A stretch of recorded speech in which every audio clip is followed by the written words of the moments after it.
এগুলো করে নিতে পারে, সে পরীক্ষার হলে গিয়ে জাস্ট ম্যাজিক দেখতে পাবে। সব প্রশ্ন সে পারবে, সব। এই কিছুদিন আগে ক্লাস 11 শুরু হলো আর দেখতে দেখতে সেমিস্টারটাও চলে এলো। আমি জানি তোদের মধ্যে অনেকে মারাত্মকভাবে কেমিস্ট্রি পড়েছিস, আবার অনেকের প্রিপারেশন হয়তো একটু কম আছে, এখন তারা খুব মন দিয়ে পড়ছে। যাই হোক, তোদের প্রত্যেককে একটা কথা বলছি, শুধুমাত্র পড়লাম, শুধুমাত্র ভিডিও দেখলাম, শুধুমাত্র প্র্যাকটিস করলাম, ওর ফলে কিন্তু কিচ্ছু হয় না। আসল প্রিপারেশন হচ্ছে কোয়েশ্চেন সলভ করা। কারণ তুই কতটা পড়েছিস সেটা দেখা যাবে ওই পরীক্ষার হলের 35টা প্রশ্নে। যদি তুই ওখানে গিয়ে প্রশ্নই না সলভ করতে পারলি, তাহলে তুই যতই রাত জেগে পড়াশোনা কর, যতই সারাদিন পড়াশোনা কর, তার কোনো ভ্যালু নেই। তাই তোদের প্রত্যেকের জন্য ইউটিউবে অ্যাডভেঞ্চার একাডেমি হায়ার সেকেন্ডারি চ্যানেলে আমি কোয়েশ্চেন লিক সেট নিয়ে এসেছি, যেই সেটগুলোকে পরপর করতে থাকলে, দেখ এই আজকের এই প্রথম সেটটায় ফুল 35 মার্কসের একটা গোটা প্রশ্নপত্র আমি ডিসকাস করব, যার মধ্যে কঠিন প্রশ্নও থাকবে, যার মধ্যে সোজা প্রশ্নও থাকবে, মডারেটও থাকবে, পরীক্ষায় ঠিক যেমন আসে তেমন থাকবে। এবং আমি তোকে চ্যালেঞ্জ করে বলতে পারি, কেউ যদি প্রপারলি যতগুলো সেট করাবো সেগুলো করে নিতে পারে, সে পরীক্ষার হলে গিয়ে জাস্ট ম্যাজিক দেখতে পাবে। সব প্রশ্ন সে পারবে, সব। ধামাকা শুরু করা যাক। হ্যালো এন্ড ওয়েলকাম সবাইকে আমার YouTube channel adventure academy higher সেকেন্ডারির আরো একটা নতুন ভিডিওতে। আমি তোমাদের মেন্টর সৈকত দাস। চল শুরু করা যাক। সেই মাধ্যমিকের আগে যেমন সেই একটা অ্যাটমসফিয়ার ছিল, প্রত্যেক দিন তোকে পড়তে হচ্ছিল, সকালে উঠে পড়ছিস, দুপুরে পড়ছিস, বিকেলে পড়ছিস, রাতে পড়ছিস, সেই ব্যাপারটা ফিরিয়ে আন। পড়াশোনা শুরু কর, আর বেশি দিন বাকি নেই, ঝড় তুলে দে। এবার আমি জানি প্রত্যেকেই হয়তো পড়েছিস এগুলো, যাদের কনসেপ্টই নেই এগুলো, তারা আগে আমাদের যারা ব্যাচ থেকে পড়ছো তারা অনেকে এই কিছুদিন আগে ভর্তি হয়েছিস, এগুলো কমপ্লিট কর আগে। দেখবি তুইও সমস্ত কনসেপ্ট যখনই একবার শিখে যাবি, তারপরে কোয়েশ্চেন লিক সেট গুলো করতে এলে দেখবি তুই সব পারছিস, গ্যারেন্টি দিয়ে বললাম আমি। আর যারা আমাদের ব্যাচের বাইরে অন্যান্য জায়গাতেও পড়ছো, হয়তো পড়ে নিয়েছো, এবার একটু দেখো কোয়েশ্চেন কি করে সলভ করতে হয়। চল শুরু করা যাক। প্রথমেই প্রশ্নটা আমি দেখতে পাচ্ছি ভীষণ সোজা রয়েছে। শুরুটা হয়েছে সহজ প্রশ্ন দিয়ে। এসটিভিতে 4.4 গ্রাম গ্যাসের একটা আয়তন দিয়ে দিয়েছে 2.24 লিটার। আচ্ছা, তাহলে গ্যাসটা কি হতে পারে? আরে ভাই, সিধি বাত নো বকওয়াস, কোনো ফালতু এটা করব ওটা করব সেটা করব না, ডিরেক্ট অ্যান্সার। 2.24 লিটার আমাকে দিয়ে দিয়েছে আয়তন, এবং সেই 2.24 লিটারের আয়তনের গ্যাসটার ভর দিয়ে দিয়েছে 4.4 গ্রাম। খুব ভালো দাদা, 2.24 এর ভর যদি 4.4 হয়, তাহলে 22.4 লিটারের ভরটা তুমি বার করো।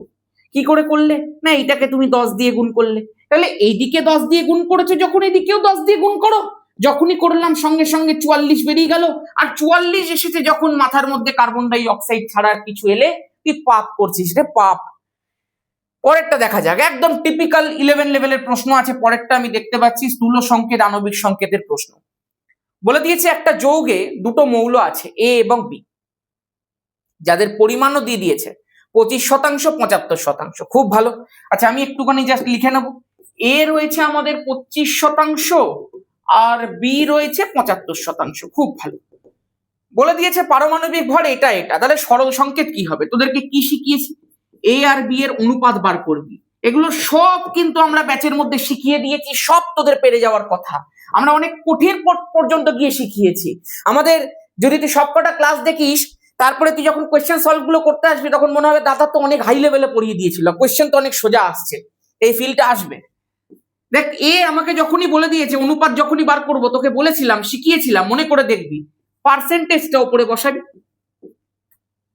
আর নিচে বসিয়ে দিবি পারমাণবিক ভরটা 12.5। পার্সেন্টেজ যখনই তুই আবার বসাচ্ছিস 75, সঙ্গে সঙ্গে নিচে বসিয়ে দে পারমাণবিক ভর 37.5। এবার দাদা, আমি তো এখানে পরিষ্কার দেখতে পাচ্ছি 2 দিয়ে উড়ে যায়, বললাম একদম। এখানেও দেখতে পাচ্ছি 2 দিয়ে হয়ে যাচ্ছে, একদম। তাহলে 1:1। আরে যদি 1:1 হয়, তাহলে এবি আনসার হয়ে যাবে, একদম হয়ে যাবে। চল দেখি পরেরটা। এবি আছে তো? একদম আছে, অপশন নাম্বার সি। সোজা দুটো প্রশ্ন, ওপেনিং প্রশ্ন, একদম উইকেট পড়ে গেছে দুটোরই। পরেরটা দেখা যাক।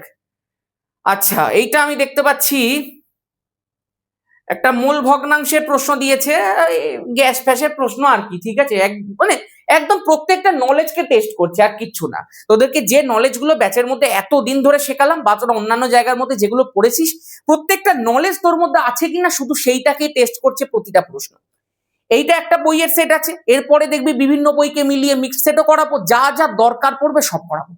এইটুকু তোকে বলতে পারি, তুই যদি ব্লাইন্ডলি এগুলো করতে পারিস তার বাইরে তোর আর কিচ্ছু লাগবে না। তুই যদি অ্যাডভেঞ্চার একাডেমি হায়ার সেকেন্ডারির ব্যাচ থেকে, মানে আমাদের যে ধামাকা প্রো ব্যাচটা ছিল ক্লাস 11 এর, সে তুই কম্বো ব্যাচে পর, তুই নর্মাল 11 ব্যাচে পর, একই 11 এর ক্লাস দেওয়া হয়েছে, দুটোর মধ্যে লাইভ একই করানো হয়েছে। ওই ক্লাসগুলোকে যে করে নেবে আর এই কোশ্চেন লিক সেট যে প্র্যাকটিস করে নেবে, তার বাইরে কোনো পরীক্ষায় কোনো প্রশ্ন তুই দেখতে পাবি না, সব দেখবি ওর মধ্যে থেকেই আছে। 30 গ্রাম সালফিউরিক অ্যাসিডের সঙ্গে 20 গ্রাম SO3 মিশিয়ে একটা মিশ্রণ উৎপন্ন করা হয়েছে। মিশ্রণে SO3 মোল ভগ্নাংশ কত হবে? প্রথমেই তোকে কনসেপ্টটা আমি একটু দিয়ে দিই। মোল ভগ্নাংশ মানে কি? মোল ভগ্নাংশকে x দিয়ে লেখে এবং x অফ কি বার করতে বলেছে? SO3 বার করতে বলেছে। লিখতে কি হয়? SO3 নিজের mole divided by total mole. Total mole মানে কে কে রয়েছে? সালফিউরিক অ্যাসিড রয়েছে আর SO3 রয়েছে। তো তোর কাজটা কি হবে? প্রথমে মোল অফ সালফিউরিক অ্যাসিড বার করা। কি করে বার করবি? ভর দিয়ে দিয়েছে, মোলার ভর দিয়ে ভাগ করে দে, সালফিউরিক অ্যাসিডের 98 হয়। 98 কি করে হয় জানিস না? কি করছিস রে? তো 9 এর বাচ্চারাও বলে দেবে। 2 সালফারের 32, অক্সিজেন 464, যোগ করে নে। 60 আর 30 90, 90 আর 2 92 আর 2 94, 94 আর 4 98। বুঝতে পারলাম? তাহলে ওই 98 দিয়ে ভাগ করেছি। এইটা করলে আমার মোল বেরিয়ে যাচ্ছে।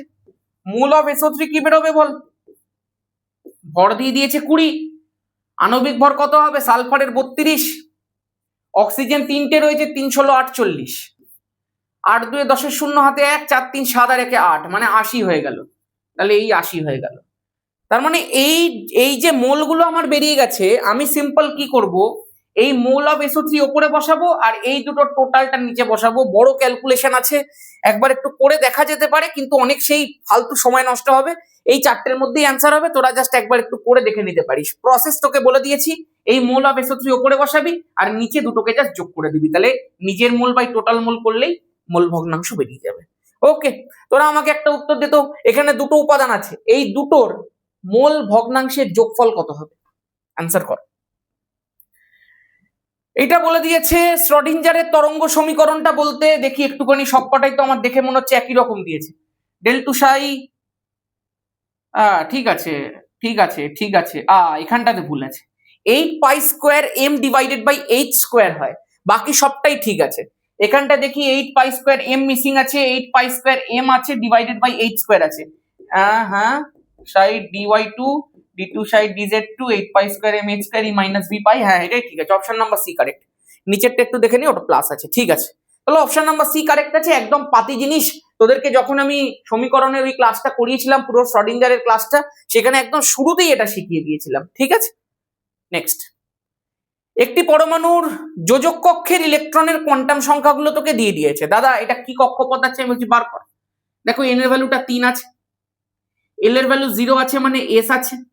এল এর ভ্যালু 0 হলে এম এর ভ্যালু তো 0 হবেই, এবং সেখানে আমি দেখতে পাচ্ছি একটাই ইলেকট্রন আছে, কারণ একটাই স্পিন আছে। তাহলে কার যোজ্যতা কক্ষপথটা 3s1 হয়? আরে সোডিয়ামেরটাই হয় রে, আবার কি? নিয়ন কোর 3s1, গল্প শেষ। এইসব কনসেপ্ট একদম ঝড়ের মতো এগোবে এখন। ডি কক্ষকে অবস্থানরত একটা ইলেকট্রনের কৌণিক ভরবেগ কত হবে? আচ্ছা বল তুই, তোকে কি উপকক্ষের মাধ্যমে কৌণিক ভরবেগ বার করা আমি শেখাইনি? শিখিয়েছি তো কি করে বার করতে হয়। Root over L into L plus 1, বাইরে h/2 পাই লিখে দাও। দাদা ডি এর ক্ষেত্রে এল এর ভ্যালু কত হয়ে যায়? না 2 হয়ে যায়। প্রথমেরটা 0 হয়, তারপর একটা 1 হয়, তারপর একটা 2 হয়। তাহলে 2 বসিয়ে দিলে কত থাকছে? না 2 ইন্টু 3 থাকছে, রুট ওভার, কারণ 2 প্লাস 1 3 হয়ে যায়। তার মানে দাদা রুট ওভার 6 হয়ে যাবে, রুট ওভার 6 h/2 পাই। দেখো তো অ্যান্সার আছে কিনা। রুট ওভার 6 এই যে রুট ওভার 6 h/2 পাই, গল্প শেষ। কখনো কখনো h কাট দিয়েও কিন্তু দিতে পারে, ঠিক আছে। চলো, এটা একটা ভালো প্রশ্ন দেখতে পাচ্ছি আমি। বলেছে একটি ইলেকট্রন কত বেগে ঘুরবে যদি ইলেকট্রনটির 1 সেকেন্ডে অতিক্রান্ত দূরত্ব তার তরঙ্গ দৈর্ঘ্যের সমান হয়। আরে 1 সেকেন্ডে অতিক্রান্ত দূরত্ব মানেই তো বেগ, তাই তো 9 এর কনসেপ্ট। এইবার বিষয়টা হচ্ছে ল্যামডা ইকুয়াল টু h/mv হয়। 1 সেকেন্ডে অতিক্রান্ত দূরত্ব মানে বেগ, সেটা কার সমান দিয়ে দিয়েছে? তরঙ্গ দৈর্ঘ্যের সমান দিয়ে দিয়েছে। তুইও প্রথম সলভ করছিস, আমিও প্রথম সলভ করছি ভাই। অত সময় থাকে না যে বাড়িতে বসে বসে সলভ করে এসে আবার এখানে দাঁড়িয়ে দাঁড়িয়ে সলভ করবো। ওই জন্য প্রথমবার আমিও সলভ করছি তোর সাথে। তুই দেখতে পাচ্ছিস পাতি কনসেপ্ট, আমিও দেখতে পাচ্ছি পাতি কনসেপ্ট। ভিটা এর সাথে গুণ হয়ে গেছে যদি, তাহলে ল্যামডা এর সাথে ভি গুণ হলো h/m হয়ে গেল।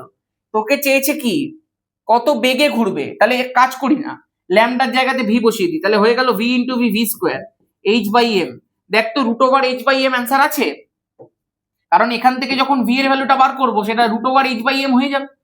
তাহলে দেখি একটুখানি অ্যান্সারটা আছে কিনা, √h/m। এই তো আছে, option number B correct, √h/m। Okay, perfect. Next, ইলেকট্রনের কোন শক্তি স্তরের জন্য হাইড্রোজেন পরমাণু ফোটন শোষণ করে কিন্তু বর্জন করে না? এটার অ্যান্সার নিচে করো তো, কমেন্ট করো। তারপর একটা কি বলে দিয়েছে, যখন লিথিয়াম 2+ আয়নের একটা ইলেকট্রন উচ্চ স্তর থেকে n=2 স্তরে আবরণ, আচ্ছা ঠিক আছে, করে বিকিরিত বিকিরণ দৃশ্যমান অঞ্চলে অবস্থান করে। ভেরি গুড কোয়েশ্চেন, ফাটাফাটি কোয়েশ্চেন রে। তারপর একটা, হাইড্রোজেন পরমাণুর বামার সারির ক্ষেত্রে প্রথম রেখাটি দৃশ্যমান অঞ্চলে অবস্থান করে। বামার সারির ক্ষেত্রে প্রথম রেখাটা দৃশ্যমান অঞ্চলে, এটা তো ঠিক আছে। ওপরে একটা ভুল হবে, কেন বলতো? তুই হয়তো ভাবতে পারিস যে দাদা Li2+ আয়নের একটা ইলেকট্রন উচ্চ স্তর থেকে n=2 তে নামছে, n=2 তে নামছে মানে তো বামারের কেস বলে দিয়েছে না। আমি বললাম দেখ, তুই পুরোটা ভুল নয় আবার পুরোটা ঠিক নয়। তুই হয়তো বলবি যে দাদা তাহলে দৃশ্যমান হবে, কিন্তু কেসটা কি হয়, এটা তো হাইড্রোজেনের ক্ষেত্রে নয়, এটা তো লিথিয়াম 2+ এর ক্ষেত্রে। সেক্ষেত্রে ইকুয়েশনটা এমনি হয়, 1/λ = রিডবার্গের ধ্রুবক into z² into 1/n1² minus 1/n2²। এবার কেসটা কি, যখনই Li2+ এর ক্ষেত্রে ফর্মুলাটা আমি তৈরি করছি, লিথিয়ামের z কত, 3। z 3 যখন হয়ে যাচ্ছে, তাহলে z² করলে এটা কিন্তু 9 হয়ে যাচ্ছে। নর্মাল হাইড্রোজেনের ক্ষেত্রে যা ভ্যালু হতো, লিথিয়াম 2+ এর ক্ষেত্রে ভ্যালুটা তার 9 গুণ হচ্ছে। এখন তুই বলবি দাদা এতে ক্ষতি কি আছে? দেখ, তরঙ্গ দৈর্ঘ্যের তো একটা পাল্লা থাকে, তরঙ্গ দৈর্ঘ্যের তো একটা রিজিয়ন থাকে, একটা তো লিমিট থাকে যে এত থেকে এতর মধ্যে দৃশ্যমান। যদি আমি, ভালো করে চিন্তা করবি কিন্তু আমি যেটা বলতে চাইছি, যদি আমি এটা নর্মাল হাইড্রোজেনের জন্য করতাম, এখানে যদি 1 বসাতাম, তাহলে তুই দেখতে পেতিস এখানে 2, এখানে 3 পিন এমনি বসিয়ে দেখ, তুই দৃশ্যমান অঞ্চলের মধ্যে চলে আসবে। কিন্তু যখনই কিনা এখানে 9 বসে গেল লিথিয়ামের জন্য, মানে 1/λ ভ্যালুটা 9 গুণ বেড়ে গেল। চিন্তা কর, কিন্তু 1/λ ভ্যালুটা 9 গুণ বেড়ে গেল। আরে 1/λ বেড়ে গেল মানে যখন আমি ঘুরিয়ে ল্যামডা বার করব, 1/λ বেড়ে গেল মানে যখন আমি ঘুরিয়ে ল্যামডা বার করব, ল্যামডাটা কমে গেল। আর ল্যামডা যদি কমে যায়, তরঙ্গ দৈর্ঘ্য যদি কমে যায়, তাহলে সেটা ভায়োলেটের থেকেও পেছনে চলে যাবে। তাহলে এটা কোন রিজিয়নের মধ্যে অবস্থান করছে? অ্যাকচুয়ালি আলট্রা ভায়োলেট রিজিয়নের মধ্যে অবস্থান করছে। কনসেপ্টটা বুঝতে পারছিস কতটা গভীর কনসেপ্ট? আমি আশা করছি বোঝাতে পেরেছি যে যদি 1/λ 9 গুণ হয়ে যায়, তাহলে ল্যামডাটা 1/λটা বাড়লো, 1/λটা বাড়লো, কিন্তু ল্যামডাটা তো কমে গেল। আর কমে গেল যখন ভায়োলেটের থেকেও পেছনে চলে যাবে, তাহলে আলট্রা ভায়োলেট রিজিয়নের মধ্যে পড়বে, এটা দৃশ্যমান অঞ্চলের মধ্যে নয়। তাহলে বিবৃতি এ মিথ্যা, বিবৃতি বি সত্য। কনসেপ্ট মারাত্মক প্রশ্ন ছিল এটা। এই প্রথমে একটা প্রশ্ন দেখলাম যেটা একটুখানি ভাবালো, প্রদত্ত আয়নগুলির মধ্যে সবচেয়ে ছোট আয়ন কোনটা? এই অ্যান্সার কর, নিচে কমেন্ট কর। যে সকল পরমাণুগুলির 4f কক্ষকে ক্রমান্বয়ে ইলেকট্রনগুলি প্রবেশ করে, এগুলো কক্ষ, উপকক্ষ, কোন কি লিখছে তার কোনো ঠিক নেই প্রশ্নগুলোর মধ্যে আজকাল। সেগুলোকে কি বলে? অবশ্যই ল্যান্থানাইড বলে। ল্যান্থানাইডসের ক্ষেত্রেই 4f এর মধ্যে ক্রমান্বয়ে প্রবেশ করে, আর 4f এর আকৃতিটা ডিফিউজ বা পরিব্যাপ্ত হয় বলে ল্যান্থানাইড সংকোচন দেখতে পাওয়া যায়। তোরা ল্যান্থানাইড গুলো সাধারণ ইলেকট্রন বিন্যাস নিচে কমেন্ট কর দেখি। এটা কি বলে দিয়েছে? এটা তো কোনো বোঝানোর কিছু নেই ভাই, এ তো তোকে নামগুলো দিয়ে দিয়েছে, এই নাম দেখবি ক্লাসের মধ্যে সব শিখিয়ে দিয়েছিলাম। এখান থেকে একটা মেসেজ কি দিচ্ছে যে তোকে এগুলোর অ্যাকচুয়াল নাম বই দেখে পড়তে হবে, একটু দিনে একটা করে পড়তে থাক, রিস্ক নিবি না। তুই হয়তো ভাবতে পারিস যে দাদা এগুলো আদৌ পরীক্ষাতে আসবে। আরে কেন আসতে না পারে? কেন আসবে না ভাই? আসতেই পারে, তো এটা অরিজিনাল নাম জিজ্ঞাসা করে দিতেই পারে।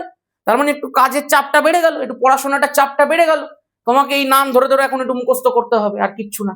ঠিক আছে, এইটুকুই মেসেজ দেওয়ার ছিল এইটার মাধ্যমে, আর কিচ্ছু না। নেক্সট দেখ, কোন ক্ষেত্রটিতে শক্তির শোষণ ঘটে? দেখ, আমাদের কেমিস্ট্রিতে দুটো টাইপের প্রসেস আছে ভাই। একটা প্রসেসের নাম হচ্ছে এন্ডোথার্মিক, আর একটা প্রসেসের নাম হচ্ছে এক্সোথার্মিক প্রসেস। এন্ডোথার্মিকের মধ্যে শক্তির শোষণ ঘটে, আর এক্সোথার্মিকের মধ্যে শক্তির বিকিরণ ঘটে। তোরা প্রত্যেকে জানিস কেমিস্ট্রিতে যদি শক্তি বেরিয়ে যায় তখন সেটা ফিজিবল প্রসেস হয়, সেটা হতে চায়। আর যদি কাউকে শক্তি দিয়ে বাইরে থেকে হিট দিয়ে ঠেলে ঠেলে করাতে হয় কোনো কাজ, তখন সেই কাজটা ফিজিবল কাজ হয় না, তার মানে সেটা হতে চাইছে না। তোদেরকে আমি ক্লাসের মধ্যে বারবার করে বলেছিলাম, যখন ও মাইনাস হয়ে যায়, মানে যখন এটা দেখ, এটা ইলেকট্রন আসক্তির প্রশ্ন, স্টেবিলিটির গল্প এখানে আনবি না। যখন ও মাইনাস হয়ে যায় তখন অলরেডি অক্সিজেনের ওই ছোট টুপিটার মধ্যে, অক্সিজেন কি 1s2 2s2 2p4, তাই তো ব্যাপার। এই যে 1s2 2s2 2p4 রয়েছে, এই যে 2 2 4 আর 4 8 রয়েছে, এইটার মধ্যে আমি এক্সট্রা করে একটা ইলেকট্রন প্রবেশ করিয়েছি টুপির মধ্যে, এই ছোট্ট টুপির মধ্যে আরো একটা ইলেকট্রনকে আমি ঢুকিয়েছি, তার ফলে একটা ও মাইনাস অ্যানায়ন তৈরি করে দিয়েছে। এবার আমি ওকে বলছি এই ও মাইনাস অ্যানায়নটার মধ্যে আরো একখানা ইলেকট্রনের মধ্যে ঢুকিয়ে সেটাকে O2 মাইনাস কর। বলে এই ছোট্ট টুপি এইটুকু জায়গার মধ্যে অলরেডি 4টে ছিল, এখন 5টা আছে। ইলেকট্রন ইলেকট্রন বিকর্ষণ একদম পিক লেভেলে, ওর মধ্যে যদি আরো একটা ইলেকট্রন ঢোকাতে হয়, আমি বারবার বলছি স্টেবিলিটির প্রসঙ্গ আনবি না, ইলেকট্রন ইলেকট্রন বিকর্ষণের রেসপেক্টে, ওটা কি ফিজিবল? একদম নয়। সুতরাং ওটা ও নিতে চাইবে না, সুতরাং এনার্জি বাইরে থেকে দিয়ে ঠেলে ঠেলে ঢোকাতে হবে। সুতরাং এই প্রসেসটার মধ্যেই কিন্তু শক্তির শোষণ ঘটবে।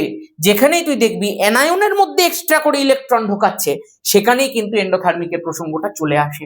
ওকে, নেক্সট। এটা কি প্রশ্ন আছে? He2 He2 plus He2 2 plus, আমি কিছুদিন আগে বন্ডিং এর ওয়ান শট দিয়েছি, একদম শেষের দিকে কিন্তু এমওটি শর্টকাট টেকনিক শেখানো ছিল। যারা শেষ পর্যন্ত দেখেছে তারা এমওটি শর্টকাট টেকনিক শিখে গেছে। 1 থেকে 20 জাস্ট চুটকি মেরে শিখে যাবি, চুটকি মেরে জাস্ট এরকম এমনি করবি আর বন্ড অর্ডার বেরিয়ে যাবে। এই পদ্ধতি শিখিয়ে দিয়েছি। যাই হোক, এটা একটুখানি দেখা যাক। He2 আছে, এই প্রথমটা দেখেই তো উত্তর বলে দেওয়ার কথা। কেন? কারণ এটা নিষ্ক্রিয় মৌল, কোনোদিন অণু তৈরি করতে পারে না তো। তাহলে ও যদি অণু তৈরি না করতে পারে, তাহলে এর ক্ষেত্রে বন্ড অর্ডার কত হবে? অবশ্যই 0 হবে। এই কনসেপ্ট গুলো যার নেই সে কিন্তু পারবে না। আর যে আমাদের ব্যাচ থেকে পড়েছে এগুলো, বা অন্যান্য ব্যাচ থেকে প্রপারলি পড়েছে, আর এই কনসেপ্ট গুলো আছে, সুতরাং সে ঝপাঝপ অ্যান্সার করছে। এই যে বন্ডটা 0 হচ্ছে, তাহলে আমি দেখবো প্রথমে 0 কার আছে, প্রথমে 0, এটা আর কোথাও নেই। Option number B correct, option number B correct. বাকিগুলো আমার শর্টকাট টেকনিক থেকে দেখ, হাফ হচ্ছে, শর্টকাট টেকনিক থেকে 1 হচ্ছে, একদম পারফেক্ট আছে। কারণ এখানে 2 2 4, একটা বেরিয়ে গেছে মানে 3 আছে, তাহলে হাফ। 2 2 4 দুটো বেরিয়ে গেছে মানে 2 আছে মানে 1। মনে পড়ছে? মনে পড়ছে। এবং এইভাবে পড়তে হবে। যদি তুই এইভাবে না পড়ে থাকিস কেমিস্ট্রি, তাহলে বিরাট বড় মিস করছিস। আর যারা পড়েছিস প্রপারলি ব্যাচ থেকে, আমি এইটুকু বলতে পারি এগুলো জল ভাত লাগছে এখন। যদি এইভাবে পড়তে চাস, যদি চাস 11 কেমিস্ট্রি ব্যাচের মধ্যে জয়েন করতে, আমাদের যে ব্যাচটা রয়েছে সেটা কিন্তু কম্বো ব্যাচ। একটা কম্বো মানে সেখানে একবার মাত্র তোকে পে করতে হয়, তোর 11 আর 12 দুটো একসাথে কভার হয়ে যায়, আর এক্সট্রা করে পে করতে হবে না। সেম 1 2 3 4 চারটেই কভার হয়ে যাবে। কততে? ওটা ওয়ান টাইম পে করতে হয় 1799 টাকা। রাখি উপলক্ষে এই যে আজকে হচ্ছে তোর বুধবার, বৃহস্পতিবার আর শুক্রবার, মানে হচ্ছে ফ্রাইডে পর্যন্ত, এখানটা একটা 300 টাকার কুপনও আছে। যদি কুপন নাও পাস, যদি তারপরেও ভিডিওটা দেখিস, ভাই 1799 একবার পে করলে 2 বছর কভার হয়ে যাচ্ছে তোর। একবারই পে করতে তুই মাসে গুনে, তারপর আবার এক্সট্রা একটা ইয়ার পাচ্ছিস ওর পরেও, যদি কোনো কম্পিটিটিভের প্রিপারেশন নিস সেখানে। আমি তোকে এইটুকু বলছি, এর বাইরে তোকে কিচ্ছু ভাবতে হবে না, তোকে যা করানোর আমি করে দেবো। তুই শুধু প্রপারলি পড়তে থাক, তুই পরীক্ষার হলে গিয়ে ম্যাজিক দেখতে পাবি, তোকে এইটুকু বলছি। হয় তুই 1499-তে পেয়ে যাবি, আর না হলে তুই 1799-তে পাবি, যে কোনো একটাই পাবি, তুই গিয়ে ভর্তি হয়ে যাবে। তারপরে তো কেমিস্ট্রির দায়িত্ব আমার। কি করে ভর্তি হতে হবে দেখবে, পিন কমেন্টের মধ্যে অ্যাপের লিঙ্ক দেওয়া রয়েছে, ভর্তি হওয়ার পদ্ধতি বলে দেওয়া আছে। যদি পিন কমেন্টে না পাস, ভিডিওর ডেসক্রিপশন সেকশন চেক করবি, ঠিক আছে? বা অন্যান্য আমাদের যে কোনো ক্লাস 11 এর ভিডিও পিন কমেন্ট চেক করতে পারিস, সেখানেও রয়েছে। ওই ভর্তির পদ্ধতিটা দেখে নিবি, তোরা এখন সবই জানিস। অ্যাপ ডাউনলোড করে লগ ইন করবি, লগ ইন করলেই ব্যাচ দেখতে পাবি। দুটো ব্যাচ পাবি, একটা নর্মাল 11 ব্যাচ পাবি যেটা 999 টাকা ফিস থাকবে, ওটার মধ্যে পুরো 11 কভার হবে, সেম 1+2। এটাতে সেম 1, 2, 3, 4 চারটেই হয়ে যাবে। এবার তুই যেটাতে খুশি ভর্তি হয়ে যেতে পারিস, ঠিক আছে? বাই নাওতে ক্লিক করবি, নিজের পেমেন্ট সিস্টেম না থাকলে কিউআর থাকবে, অন্য যে কোনো কারোর ফোন এনে পে করে দিবি, যিনি পে করবেন উনি অ্যাড হবেন না, তোমার যে নাম্বারটা লগ ইন আছে সেটাই অ্যাড হবে, ঠিক আছে? চলো নেক্সট, হাইড্রোজেনের হ্যালাইডস গুলির মধ্যে এইচএফ এর স্ফুটনাঙ্ক সর্বোচ্চ, তার কারণ এইচএফ এর আছে শক্তিশালী হাইড্রোজেন বন্ড। এবার কোনো প্রশ্ন হলো রে, এইচএফ এখানে ফ্লুরিন আছে, আমি শিখিয়েছিলাম মনে আছে FO এর ফোন লিস্ট। তাহলে এই হাইড্রোজেনটার প্রচন্ড ইলেকট্রন ডেফিসিয়েন্সি তৈরি হয়েছে, ইলেকট্রন নেই ওর কাছে, ও চাইছে এরকম আরো একটা FON এর সাথে হাইড্রোজেন বন্ডিং করতে, আর ওই এইচএফ এর এই ফ্লুরিনের সাথেই করবে, ফলে এখানে শক্তিশালী হাইড্রোজেন বন্ধন আছে, তার ফলে স্ফুটনাঙ্কটা সর্বোচ্চ হয়। নেক্সট দেখবি, এইটাও তোদেরকে আমি ক্লাসের মধ্যে শিখিয়েছিলাম যে কোনটা বন্ডিং আর কোনটা অ্যান্টি বন্ডিং, এটা কিন্তু ছবি দেখে মনে রাখবি। দেখ এই 1s মধ্যখানে মাইনাস দিয়েছে, তার মানে এটা কিন্তু বন্ডিং হতে পারে না, ভুল কেস আছে এটা, বলে যে কোনটা সঠিক। দেখ এখানটা মাইনাস এন্ডের সঙ্গে প্লাস এন্ড যুক্ত হচ্ছে, সিমেট্রি মিসম্যাচড ওয়েতে যুক্ত হচ্ছে, তাহলে বন্ডিং এর ছবি কি করে হয় ভাই? এটাতে অ্যান্টি বন্ডিং হওয়ার কথা ছিল, কিন্তু দিয়েছে বন্ডিং এর ছবি। দেখ এখানটা প্লাসের সঙ্গে প্লাস এন্ড, মাইনাসের সাথে মাইনাস এন্ড যুক্ত হচ্ছে, সিমেট্রি ম্যাচড ওয়েতে যুক্ত হচ্ছে, বন্ডিং হওয়ার কথা, বন্ডিং এরই ছবি দিয়েছে। যদি অ্যান্টি বন্ডিং হতো ছবিটা কেমন হতো? এরকম হতো একটা ছবি। এই মধ্যখান দিয়ে যে প্লেনটা গেছে সেই প্লেনটাকে কি প্লেন বলে নিচে কমেন্ট কর। এবং এরকম দুদিকে বেঁকে যেত দুটো, তাই না? এখানে প্লাস এখানে মাইনাস, এখানে প্লাস এখানে, বা এখানে মাইনাস এখানে প্লাস, এরকম ভাবে বেঁকে যেত। কিন্তু এরকম আছে যখন প্লাস প্লাস মাইনাস মাইনাস হচ্ছে, তাহলে বন্ডিং আছে। ওকে, তার মানে অপশন নাম্বার সি কারেক্ট আছে। ওকে, SO3 এর সালফারের সংকরায়নের সঙ্গে নিচের কোনটি সদৃশ? SO3 এর সালফারের সংকরায়ন বার করা আগে SO3 H = ½ সালফার তো গ্রুপ 16 এলিমেন্ট, তাহলে 6 হবে। তাও একবার তোকে করে দেখাচ্ছি, 1s2 2s2 2p6 3s2 3p4, তাই তো হয়। তাহলে এই যে 4 আর 2 এ 6 হয়ে যাচ্ছে, 6 আমি বসিয়ে দিলাম, প্লাস কোনো একযোজি পরমাণু দেখতে পাচ্ছিস না, কোনো ক্যাটায়ন কোনো অ্যানায়ন কিচ্ছু পাচ্ছি না, সব জিরো। তাহলে 6/2 মানে 3 হচ্ছে, আর 3 মানে sp2 হচ্ছে, একটা s দুটো p sp2। ওকে, sp2 কার ক্ষেত্রে হয় দাদা? C2H2 তে কি sp2 হয়? আরে পাগলা, C ট্রিপল বন্ড C থাকলে তো sp হয়, তার মানে এটা হতে পারে না। CH4 সবকটা সিঙ্গেল বন্ড sp3 হয়, হতে পারে না। C2H4 ডাবল বন্ড আছে, আর ডাবল বন্ড মানে sp2 হয়, গল্প শেষ। C ডাবল বন্ড ও double bond, C double bond ও ডাবল বন্ড ও CO2, তাহলে এটাও কি হয়ে গেল? একটা p এখানে একটা p এখানে, তার মানে sp হয়ে গেল। এই শর্ট টেকনিক গুলো সব শিখিয়ে দিয়েছি কিন্তু ক্লাসে, যে প্রত্যেকটা ডাবল বন্ডের জন্য একটা করে p, কার্বনের হয় sp3, দুটো p রেখে দিল, তাহলে একটাই p পড়ে থাকলো, তাহলে হয়ে গেল sp। এই টেকনিক গুলো যে জানে চুটকি মেরে মেরে করবে। এখনো বসে আছিস? লেখ জয় ধামাকা লেখ, নিচে কমেন্টটা কর। গ্রুপ 15 পর্যায় সারণীতে ওপর থেকে নিচের দিকে নামার সময় NH3 থেকে SbH3 তে বন্ধন কোণের মান কি হয় রে? এটাও শিখিয়ে দিয়েছিলাম ক্লাসে, এবং খুব মানে ভালো করে দেখিয়ে দিয়েছিলাম। ধর আমি দুটো হাইড্রোজেন দেখাচ্ছি 3টের পরিবর্তে, আর এখানটা ধর আমি SbH3 দেখাচ্ছি। হ্যাঁ, এবার তুই চিন্তা করে দেখ ভালো করে মন দিয়ে, বল এখানটায় নাইট্রোজেন আছে তো, দুজনের মধ্যেই তো একটা করে লোন পেয়ার নিয়ে কোনো গল্পই নেই এখানে। এই যে নাইট্রোজেনটার ইলেকট্রোনেগেটিভিটি তো বেশি, তাহলে নাইট্রোজেন হাইড্রোজেন বন্ডের ইলেকট্রনস গুলো এদিকে শিফট করে যায়, নাইট্রোজেন হাইড্রোজেন বন্ডের ইলেকট্রনস গুলো এদিকে শিফট করে যায়, আর শিফট করে যায় বলে এদের মধ্যে বিকর্ষণ হয়, ফলে এর বন্ড অ্যাঙ্গেলটা বেশি হয়ে যায়। কিন্তু এখানে তো ওরকম কোনো গল্প নেই, বন্ড ইলেকট্রনস গুলো অনেক দূরে দূরে থাকে, তো ডিস্টেন্স অনেক বেশি হয়। ডিস্টেন্স বেশি হয় বলে বিকর্ষণ বেশি হয় না, আর বিকর্ষণ বেশি হয় না বলে কিন্তু অ্যাঙ্গেলটা লোন পেয়ারের জন্য জাস্ট ছোট হয়ে যায় একটু, গল্প শেষ।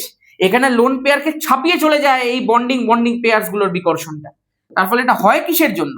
হয় because of the electronegativity of nitrogen. Lone pair bond pair বিকর্ষণ কমে যায়, বাজে কথা। লোন পেয়ার বন্ড পেয়ারের কোনো গল্পই নেই এখানে, এটা পিভি কি দিয়ে দিয়েছে ঠিক আছে, ইলেকট্রোনেগেটিভিটি হ্রাস পায়, বন্ধন কোণ হ্রাস পায়, কারণ ইলেকট্রোনেগেটিভিটি কমে। ইলেকট্রোনেগেটিভিটি বেশি ছিল বলেই সামনে যাচ্ছিল, বেড়ে যাচ্ছিল, তাই তো? ওকে, একটু দেখে নিই জাস্ট রেকর্ড হচ্ছে কিনা প্রপারলি।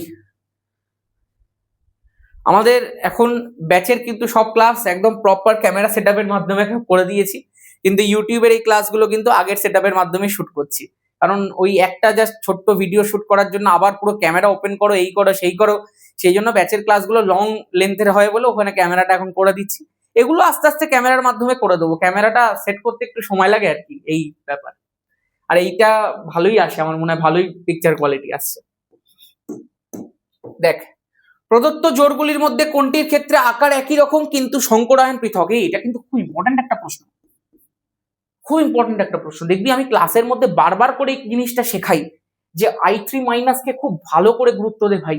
i3- দিয়ে কিন্তু পরীক্ষাতে প্রচুর ধরনের নতুন নতুন প্রশ্ন আসতে পারে। তুই যদি একটু i3- দেখিস, যারা আমাদের ব্যাচে পড়িস তারা তো জানিস যে এটা i- এর সঙ্গে i2 একটা কম্বিনেশন, যেখানে হাইব্রিডাইজেশন বার করলে হাফ i- হচ্ছে কেন্দ্রীয়, তাহলে i- কি গ্রুপ 17 এলিমেন্ট, তো গ্রুপ 17 মানে যোজ্যতা কক্ষপথে 7টা ইলেকট্রন থাকে, তার সাথে দুটো i2 আছে, মানে দ্বিযোজী মানে একযোজী আছে দুখানা, ক্যাটায়নের মোট চার্জ 0 আছে -c, প্লাস অ্যানায়ন একটা আছে বলে +1, তাহলে 7 আর 2 9 + 1 10 ডিভাইডেড বাই 2 মানে 5 হয়ে গেল, 5 মানে sp3 মানে 4, তার সাথে একটা d, এইটা হচ্ছে হাইব্রিডাইজেশন। এবং তার সাথে যেটা দিয়ে দিয়েছে BeCl2, যদি একটু দেখিস হাইব্রিডাইজেশনটা কি হবে, হাফ বেরিলিয়ামের 1s2 হয় 2s2 হয়, মানে দুটো আছে শেষ কক্ষপথে, দুটো Cl আছে, বাকি সব 0 আছে, -0 +0, 4/2 মানে 2 হচ্ছে, তার মানে sp হচ্ছে। কিন্তু খেয়াল করে দেখিস এরও গঠন কিন্তু সরল রৈখিক, আর এরও গঠন কিন্তু সরল রৈখিক, দুজনের গঠনটা সেম বাট দুজনের হাইব্রিডাইজেশন কিন্তু আলাদা। Option A correct. এই i3- যেখানেই দেবে একটু ভালো করে চেক করিস ভাই, ইউজুয়ালি এগুলো দেয় কেন, অনেকে পারেই না i3- এর হাইব্রিডাইজেশন বার করতে। দারুণ প্রশ্ন ছিল এটা। এবার তোর যদি হাইব্রিডাইজেশনের যে চার্টটা তোদেরকে প্রোভাইড করেছি, তুই যদি সেটাকে দেখেই না থাকিস, তুই যদি প্র্যাকটিস না করে থাকিস, তুই যদি পড়ে না থাকিস, যদি কনসেপ্ট না থাকে, তুই কি করে পারবি এগুলো দেখে? আর যদি পড়ে থাকিস তো চোখে দেখে বুঝতে পেরে যাবি কোনটা অ্যান্সার। চ নেক্সট, এফ কেন্দ্র আছে, এফ কেন্দ্র মানে ইলেকট্রন গিয়ে শূন্যতাটাকে করবে, ওখান থেকে বর্ণবিন্দুর একটা কিছু প্রশ্ন থাকবে আর কিছু অপশন এই ধরনের। অ্যানায়ন শূন্যতাগুলি ইলেকট্রন দ্বারা আবদ্ধ থাকে, এই তো প্রথমেরটাই তো, এটা এই ইউজুয়ালি কম হয় জিনিসটা, সাইডে সাইডে এর সাথে 1ই হবে। অ্যানায়ন যে শূন্যতাগুলো তৈরি হয় সেগুলো অযুগ্ম ইলেকট্রন দিয়ে ভরাট হয়ে যায়, তাহলে এর সাথে 1, এর সাথে 1 মানে অপশন বি গেল, অপশন ডি গেল। ওকে, শর্ট কি ত্রুটি আছে, মানে একসাথে দুজনে বেরিয়ে যাবে, মনে পড়ছে? মনে পড়ছে কাকে বেশ দিয়ে এক্সাম্পলটা দিয়েছিলাম, শিবমকে দিয়ে মনে হয়। হ্যাঁ শিবমের বান্ধবী গেটের বাইরে দাঁড়িয়ে ছিল, শিবম আর শিবমের বান্ধবী কেটে পড়েছিল। এই যে ডি রয়েছে, কিলাসাকার ল্যাটিস থেকে ক্যাটায়ন ও অ্যানায়ন উভয় নির্দিষ্ট হয়, অপশন নাম্বার 2। তাহলে ডি এর সাথে 2 কোথায় আছে? ডি এর সাথে 4 আছে, ডি এর সাথে 2 আছে, ঠিক বলছি তো? এ এর সাথে 1 আছে, ডি এর সাথে 2 আছে, ডি এর সাথে অপশন নাম্বার সি কারেক্ট হয়েছে। আর কি দেখতেই হবে না, পাতিবাতি প্রশ্ন ভাই, পাতিবাতি লাগছে, না পড়ে থাকলে যে পড়েনি তাকে জিজ্ঞাসা কর কি প্রশ্ন এগুলো। এক্স এবং ওয়াই এর ব্যাপন হারের অনুপাত, ওয়াই এবং জেড এর ব্যাপন হারের অনুপাত, তাহলে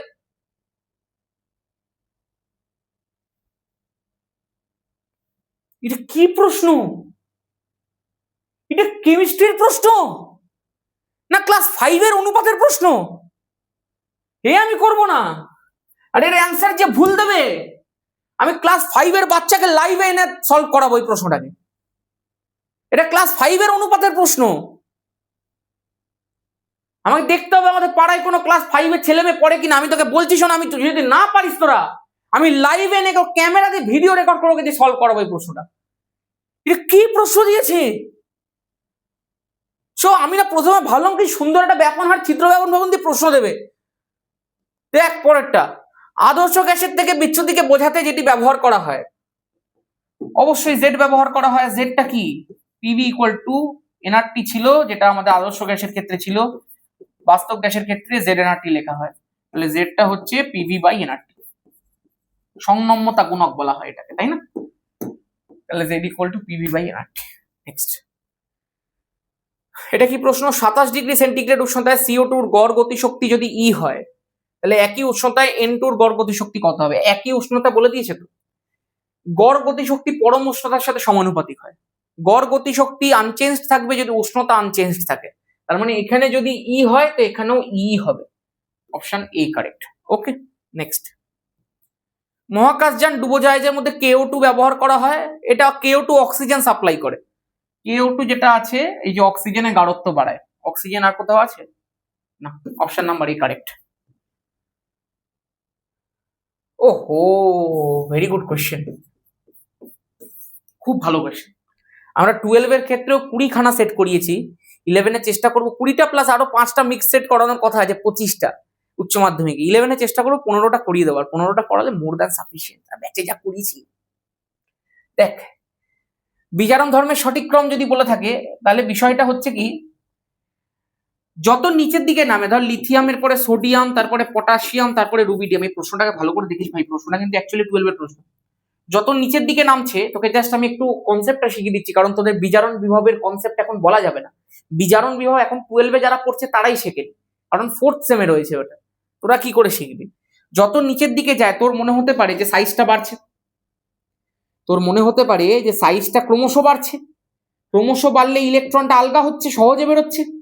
যদি ইলেকট্রন সহজে বেরোয় তার মানে নিচের দিকে যত যাচ্ছি তত নিজের জারণ ঘটছে, আর যত নিজের জারণ হচ্ছে তত অন্যকে কি করছে বল? বিজারিত করছে। আর যত অন্যকে বিজারিত করছে, আমি আবার রিপিট করছি, যত নিচে যাচ্ছে সাইজ বাড়ছে, শেষ কক্ষপথের ইলেকট্রন আলগা হচ্ছে, দূরত্ব বাড়ছে, সহজে বেরোচ্ছে, তার মানে নিজের ঘটছে জারণ। নিজের জারণ মানে অন্যকে কি করছে? বিজারিত। অন্যকে বিজারিত করছে মানে কি ধর্ম বাড়ছে? বিজারণ ধর্ম বাড়ছে। যত নিচে যাব বিজারণ ধর্ম বাড়ছে।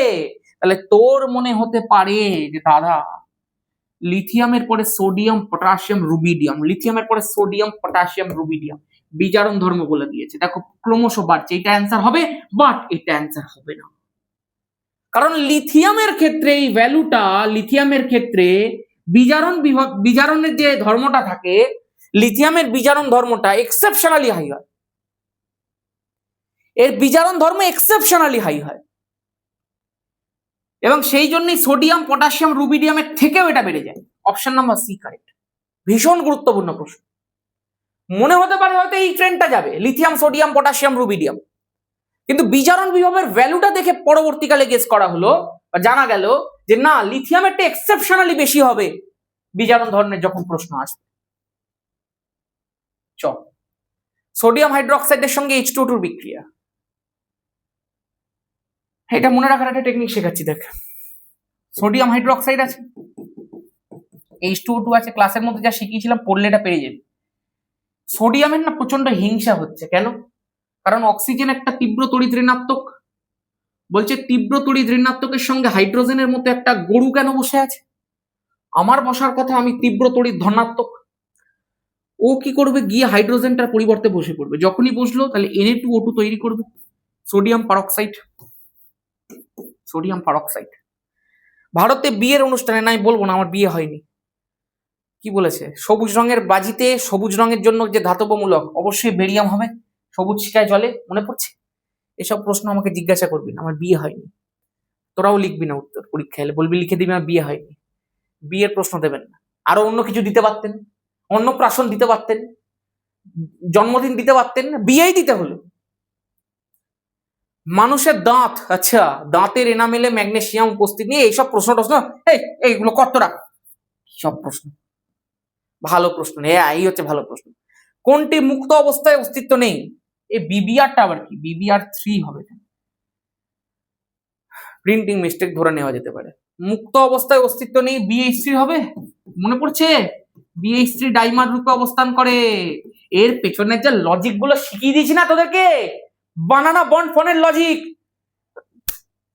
11 লেভেলের থেকে কত উঁচুতে শিখেছি, কমেন্ট কর। বানানা বন্ডের কনসেপ্ট সব উড়িয়ে দিয়েছি কিন্তু ক্লাসে, B2H6 সব। আচ্ছা, এবার কি বলে দিয়েছে? আর শুধু এটার ক্ষেত্রে নয়, অন্যান্য যেখানে যেখানে যা যা কনসেপ্ট লেগেছিল, কিন্তু এই কনসেপ্ট গুলোকে সব হায়ার লেভেলে শিখিয়ে দিয়েছিলাম, মনে করে দেখবি কিন্তু সব পারবি পরীক্ষাতে, তোরা চাপ নিস না। গ্রুপ 13 আছে, হ্যালাইড গুলি আছে, কোনটা সত্য নয়? মনে পড়ছে গ্রুপ 13 হ্যালাইডস গুলোর ক্ষেত্রে হ্যালোজেন্স গুলোর সাথে এর একটা ইলেকট্রন দেওয়ার বিষয় ছিল, হ্যালোজেন ওকে দিচ্ছিল ইলেকট্রন, কারণ ওর কাছে ফাঁকা পি অরবিটাল ছিল, তাই না? অসমযোজী বন্ধন তৈরি করছিল। এখন বিষয় হচ্ছে একমাত্র এখানে যখন আমি দেখছি বোরনের টুপি রয়েছে, এখানে যদি ফ্লুরিন থাকে, ফ্লুরিনের টুপি রয়েছে, টুপি ভালো মিল খাচ্ছিল, ওই জন্য BF3 এর ক্ষেত্রে পি বন্ডটা কিন্তু সব থেকে ভালো হচ্ছিল। যত নিচে যাচ্ছিলাম তত কিন্তু পি পাইতে ব্যাঘাত ঘটছিল, মনে পড়ছে? তাহলে BCl3 অপেক্ষা BF3 মৃদু লুইস অ্যাসিড। কেন? কারণ BF3 তে পি পাই সবচেয়ে ভালো। BF3 তে যদি সবচেয়ে ভালো হয় তাহলে সেখানে ফ্লুরিন বোরনকে প্রচুর ইলেকট্রন দিতে পারছে, কারণ পি ম্যাচ করে গেছে, টুপি ম্যাচ করে গেছে, তার ফলে ওটা একটা মৃদু লুইস অ্যাসিড, ওর তো ইলেকট্রন অলরেডিও পেয়ে গেছে, তার মানে এটা সত্য আছে। বোরন হ্যালাইডস গুলি লুইস অ্যাসিড রূপে কাজ করে, পারফেক্ট কথা। BCl3 অপেক্ষা BF3 এর মধ্যে পি পাই দ্বিবন্ধন গঠনের প্রবণতা কম। BCl3 অপেক্ষা BF3 তে পি পাই গঠনের প্রবণতা কম। বাজে কথা বলে দিয়েছে, তার মানে এটাই অ্যান্সার। কারণ BF3 তে তো বেশি পি পাই ম্যাচ করে গেছে, এখানে তো টুপি পাই 3p হয়ে যাবে, ম্যাচ করবে না, এটাতে কম হবে, এটাতে বেশি হবে। ওকে, চলো নেক্সট 31 নম্বর প্রশ্ন। বাবা 30টা হয়ে গেল, বাবা। শুষ্ক বরফ হিমায়ক রূপে ব্যবহার করা হয়, এর সাথে 3। আচ্ছা, ABCD দিয়ে দিয়েছে, এর সাথে 3, এই তো সি এরটাই তো মনে হচ্ছে অপশন হবে, আর তো কোনোটাই হচ্ছে না। টেফলন দিয়ে দিয়েছে দেখি, ননস্টিক প্রলেপ, ডি এর সাথে 2, এটাই অ্যান্সার। কার্বোরান্ডাম 4, সি এর সাথে 4, কার্বোজেন প্রতিষেধক বি এর সাথে 1, এটাই অ্যান্সার। অপশন সি একটা উত্তর দিকে হয়ে গেছিল। চল, প্রদত্ত অ্যানায়নগুলির মধ্যে কোনটি বোরন গঠন করতে পারে না? আরে যেখানে 6 দেখবি সেটাই গঠন করতে পারে না, এগুলো বহুবার বলে দিয়েছি তোদেরকে। 6 কেন হবে না? তার কারণ বোরনের কোনো ডি অরবিটাল নেই, আর ডি অরবিটাল নেই বলে 6টাকে গ্রহণই করতে পারবে না, অ্যাকসেপ্টই করতে পারবে না। 6টা মুক্ত ইলেকট্রন পাবে কোথায়? বল, কতবার শিখেছি এটা? কোন গ্যাসটা নীল শিখায় জলে, এটা মনে রাখবি কিন্তু, সিও নীল শিখায় জলে। নেক্সট, গ্রাফাইটের নিম্নতম ধর্মগুলির মধ্যে যেটি ব্যতীত, কি বলে দিয়েছে? গ্রাফাইটের নিম্নলিখিত ধর্মগুলি আছে যেটি ব্যতীত, ভাই বল কোনটা নেই? এক কথায়, ধাতব দুটি, ধূসর কালো বর্ণ, তড়িৎ পরিবাহিতা, সবই তো আছে। ও, কাঠিন্য নেই, ঠিক আছে। নেভার জাজ টু আর্লি। সিলিকন একটি গুরুত্বপূর্ণ উপাদান হলো যার, আমি বলবো না এটা, নিচে কমেন্ট কর। হয়ে গেল আজকে 35টা প্রশ্ন, কোয়েশ্চেন লিখ সেট 1। বল, কনসেপ্ট শিখছিস? এইরকম ভাবে কনসেপচুয়ালি প্রত্যেকটা সেট করানো হবে, একই রকম ভাবে করানো হবে, এইটুকু তোকে বলতে পারি। প্রপারলি কর, তোর কোয়েশ্চেন তৈরি করার, কোয়েশ্চেন সলভ করার, কোয়েশ্চেন অ্যানালিসিস করার, কোয়েশ্চেন বোঝার নলেজ আমি ডেভেলপ করিয়ে দেবো। ব্যাস, আজকে আর কিছু বলবো না, যা করাতে থাকছি করতে থাক, বাকিটা আমি বুঝে নেবো। আর যারা পড়ছিস না প্রপারলি তাদেরটা আমি বুঝবো না। যারা ব্যাচের মধ্যে আছিস প্রপারলি পড়, যারা অন্যান্য জায়গাতে পড়ছিস প্রপারলি পড়। যদি কারোর মনে হয় আমাদের ব্যাচের মধ্যে ভর্তি হবি, এখনো পড়বি, আর বাই দ্য ওয়ে তোদেরকে একটা খবর দিয়ে দিই, তোদের ব্যাচটা এতদিন অ্যাডভেঞ্চার একাডেমি সবচেয়ে বড় ব্যাচ ছিল। আমি তো ভেবেছিলাম তোদের যা ব্যাচের যা ভলিউম ওটাকে টপকানো যাবে না, বাট ধামাকা ব্যাচ টপকে দিয়েছে ক্লাস 10-এর। ঠিক আছে, তোরা টপকা ওটাকে, বলছি না টপকা, ঠিক আছে। কিন্তু যদি কেউ চাস ভর্তি হতে, সে ভর্তি হতে পারিস। কিভাবে ভর্তি হবি সব তোদেরকে বলে দিয়েছি, পিন কমেন্টের মধ্যে আছে। আর তারপরে তোরা ক্লাস কর, নর্মাল কোয়েশ্চেন লিখ সেট আসছে কিছুদিনের মধ্যে আবার। হ্যাঁ, চল আজকের মতো এখানেই, সবাই ভালো থাকিস, সুস্থ থাকিস। জয় ধামাকা।